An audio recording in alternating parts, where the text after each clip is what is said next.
Welcome to the podcast, Let the Prophets Speak. Today we continue our study of the Sefer Mishlei, the book of Proverbs. We are about to begin chapter 7. In chapter 6, the sage, the teacher, the master, gave details, some specifics about the path of wisdom, the path of Torah that he is advising his students, his followers, his disciples to follow. In this, although most of the first 5 chapters was focused more on the advantages, the positives, the reasons to follow the path, and the negatives of not following the path and of going down the wrong way. And in chapter 6, he got more details of exactly what path he was referring to. Chapter 7, he's going to go back to exhorting his students to stay on the right path without that much emphasis on the details of what the right path is. And in this case, it's almost like he's responding to an unasked question from the disciples, it's almost like they asked him, well, do you really know? Like, what do you know about the path of evil, the path of following temptation, the path of going after what seems to be good, what seems to be beneficial and pleasurable in the short term?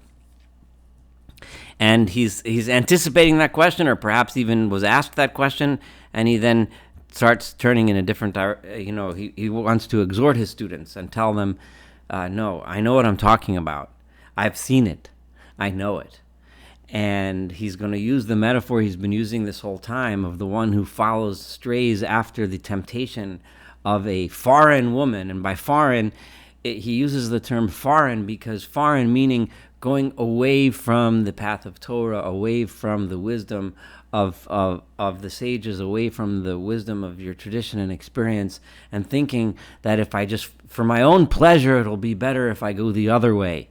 I'll benefit more going the other way, and nothing will happen to me. So the metaphor of going after a woman, a prostitute, or someone else's wife, or someone inappropriate, an inappropriate sexual liaison, is the metaphor he's using for following that path, and it's going to be very dramatic in this particular chapter, chapter 7, which really speaks for itself. There's not a lot of commentary necessary. The words are powerful. The meaning speaks for itself. And all of us can take to heart, what he is warning us against in our own lives. Bini, my son, as he's been addressing his disciple this entire time as my son, Shimor Amorai, be careful about my words. Umitzvosai, and what I am commanding you, Titzboni Tach, keep it deep inside you, keep it close by. Shimor Mitzvosai, watch my commandments, Vechye, and you will have life. Right? Stay with me if you want to have life, if you want to follow a path of life and true success. Stay with me, V'Torah, see, and my teachings, Ishon Einecha, keep them like that which your eye looks towards. Some translations call it the apple of my eye, but Ishon is the pupil of my eye. That which my eyes behold, that which I am focused on. When I focus my eyes on something, my goal, where I'm going, where I'm heading. Kashrei maletz ba'osecha, tie them onto your fingers. Kasvei maluach libecha, write them clearly on the tablet of your heart. Write them in your soul. Keep them as your goal. Keep them deep inside. Keep them everywhere. Emor la chochma chosiat. Say to wisdom, remember the path of wisdom is the path that I'm telling you. It's not just a path of spiritual correctness, the path of God because God wants us to do something, but it's the chochma, it's wisdom, it's wise, it's intelligent, it's the right thing. Say to wisdom, you are my sister. I will not forsake you. You are my sister. I'm holding you close. Umoda la bina tikra. Call Bina, understanding, your moda, the one who you are friendly with, the one who you know, the one who you are close with. That's who you should call her. You should call her my best friend. You should call her my sister, the one who I'm close with. Lishmorcha, because if you do, then she will guard you, Me'isha Zara, from chasing after a foreign woman. Stay with wisdom. The reference to wisdom as a woman has been repeated over and over again throughout these last chapters. And the foreign woman who's trying to entice you away from following this woman called Chachma, this woman called wisdom, and she is telling you, no, stay on my path, so you stay away from that foreign woman. Minachriya, from the strange woman, Amorel Hechlika, who her words are smooth, her words are convincing. No, come this way, come this way, come this way. Ki bachalon beisi, because I know, and this is his response to that question that I mentioned in the beginning. I look out my window and I see the paths that people are going on. In other words, I'm not just a hermit living on a mountaintop. I look around society. The teacher is saying, the sage is saying, the master is saying to the students. I look at the society around me and I see. I'm looking out my window. Be'ad esh nabi nishkafti. Through the esh nabi is the window shades or the lattice work. I've been peeking through and I see what people do. Va'ere bapsoim, and I see those fools. Avina babanim na'ar chasar lev. I see those sons, those young men, those boys who are lacking in heart, lacking in common sense. I see where they're going. I see where the people are heading. He's talking to his disciples. You are yet young. You can set your lives on the right path without going the wrong way. What does he do? I see where he's going. Over bashuk etzel pina. I see the path that the youths are going on. He's going through the marketplace to the corner, near the corner where we know that she stands, that she sits. V'derech beisa yitzad, and he's walking towards her house. Beneshef be'erev yom, in the evenings, as the sun is going down, as the day is ending, Be'ishon Laila, in the dark hours of the night, Va'afela, when it's dark outside. He thinks he's going to go. No one's going to see. There's going to be no consequences to what I do. V'hine, and behold, Isha Likraso, there's a woman there greeting him. Shit Zona Unetzurat Leiv. She is dressed up like a prostitute, and she has a clear purpose in mind. Homia hi v'sorares. She is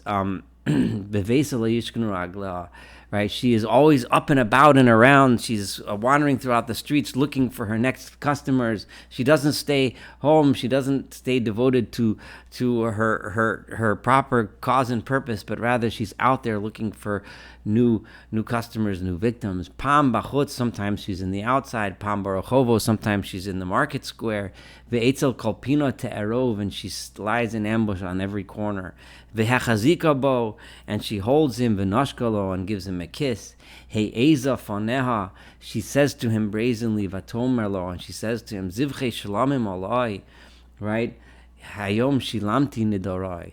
I have all kinds of peace offerings. In other words, I have lots of meat at home. I have a lot for you to eat, a lot for you to enjoy. Shilamti nidorai means I've fulfilled my vows, meaning I've brought I'm devout. I'm good. I'm a good person. I've brought my offerings to the temple, and now I have a lot of nice stuff to eat. Al kein yotzasi d'kosecha. So now I'm coming to greet you, right? L'shacher ponecha v'yamseka. I've been seeking you, and I have found you. This is in contrast to the fact that he just said before. We know she's walking around just looking for anyone, but she talks to you as if specifically you as the one that I want, which we all know is just simply a way of her attracting you into her lure, but it's not really true. She has no real interest in you as a person. Marvadim rovadati arsi. I have laid my bed or my couch with all kinds of nice blankets and comfortable pillows. Chatuvos etun mitzrayim. They are of dyed linen from Egypt, fancy, beautiful linens. Nafti mishkavi. I have made my bed smell really nice with myrrh, ahalim v'kinamon, and cinnamon, and all kinds of wonderful spices and scents. L'cha nirveh dodim ad haboker. Come, let us fill our love until the morning. Nis'alsa b'ohavim. Let us enjoy our embrace of love together. Ki eino ish b'veiso, because my husband is not home. Halach b'derech merachok. He went on a faraway trip. So here she is enticing you and pretending that it is all going to be wonderful and beautiful, and I'm a great person, and it's all you. It's all about I love you and I want you, and we know that in the background it's simply She's not interested in you. She's interested in this case, in making an extra money, bunch of money, because it says in the next verse, Tzora kesef lakach biyado, and he takes his money with him in his hand, his bundle of cash, his wallet. Liyom hakesa yavo beso, right? Wait, I'm sorry, that was a mistake on my part. This Tzora kesef lakach biyado does not mean the this person seeking the woman. This means she is still speaking and saying, my husband took his bag of money with him, right? He's not coming back until the day of Hakesa, the day of the month when the moon is concealed. So don't worry. She's guaranteeing that he's gone because he took everything with him. He's out on business. He tatu berov likha, with all of the words of the fancy, eloquent words. She tricks him with her smooth words. She pushes him in the wrong direction. So then he goes and he follows after her, pitom kishar al tevach yobo, like a ox going straight to slaughter, not knowing where he's heading.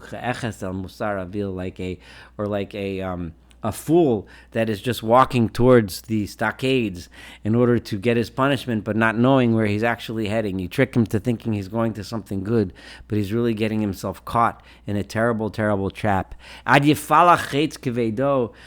we all know the end result of this is going to happen. He's going to go there. Eventually, it's going to get found out.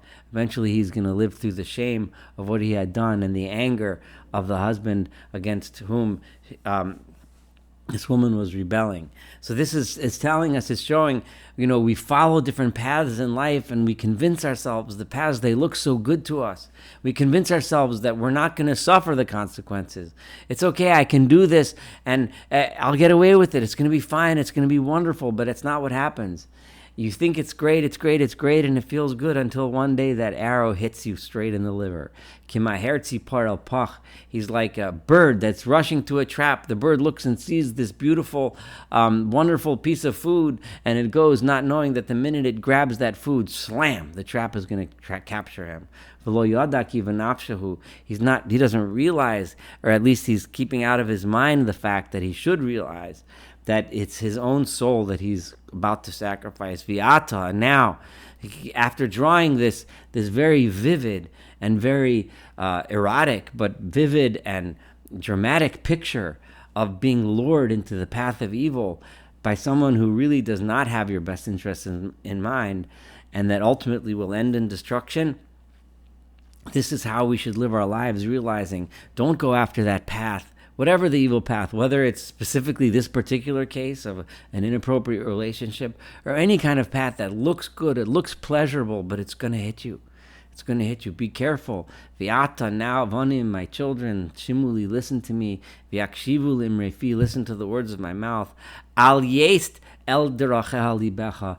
Don't let your mind get turned away down her path. Do not turn away and stray by going in the path that she is laying down for you.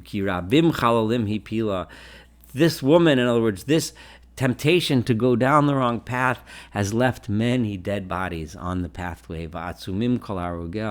And there's numerous numbers, huge numbers of those that died, that lives ended in disaster because of following that path. Darcheisha ol beisa, her house is the path towards hell itself. Yordos el chedre maves, it goes down. Those pathways that lead to her house are really leading to the chambers of death. This is concludes chapter 7, a very stark warning to watch out, specifically of inappropriate sexual relationships with people you're not supposed to, but also about any path that we go down in life that we think, oh, it's great, it's wonderful, nothing bad's going to happen to me, even though wisdom will tell you, no, you got to watch out. You may have some momentary pleasure, but it's going to lead you in the wrong direction. It's going to kill you in the end. Watch out. Watch what you do. Don't eat that food that's not good for you. Don't take that money that you don't deserve. Don't act inappropriately towards other people when you shouldn't. Even if it's a momentary gain, one day it's going to come back to bite you. This is the lesson of chapter 7. I hope you learn and take away something from this chapter, and each of us in how it's relevant in our own paths in life, Thank you so much again for participating and studying with me. Looking forward to studying chapter 8 together, and of course the rest of this beautiful and wonderful book of Proverbs. Have a wonderful, wonderful day.